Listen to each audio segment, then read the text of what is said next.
যাদের গরু হিটে আসে না তাদের জন্য আজকের এই ভিডিওটা।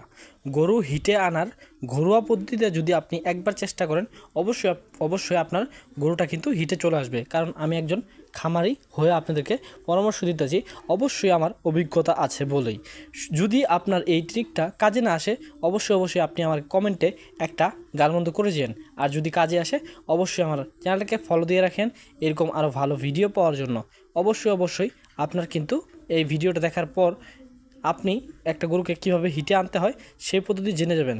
আর কথা না বাড়িয়ে মূল কাজে আমি ফিরে যাচ্ছি। মূল কাজ হচ্ছে আপনার প্রধানত ছোলা, বুটের যে ছোলাটা আছে সেটা আপনি রাতে ভিজিয়ে রাখবেন।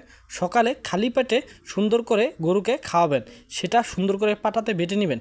বেটে নেওয়ার পর সেটা সুন্দর করে ভুসির সাথে মিক্সার করে গরুকে খাওয়াই দিবেন। 7 দিন আপনি এভাবে খাওয়াবেন, একদম গুঁড়া করে ভুসির সাথে খাওয়াবেন। দেখবেন 7 দিন হয়তো বা এর আগেও আপনার হিটে আসে যাবে। 7 দিন পার হবে না, এর আগে আপনার গরুটা হিটে চলে আসবে। যদি এই ভিডিওটা সম্পূর্ণ দেখেন, অবশ্যই আপনি বুঝে যাবেন। আগে সম্পূর্ণরূপে বেটে নেবেন। ভিডিওতে আমি দেখিয়ে দিয়েছি কী করতে হবে আর কীভাবে খাওয়াতে হবে গরুটা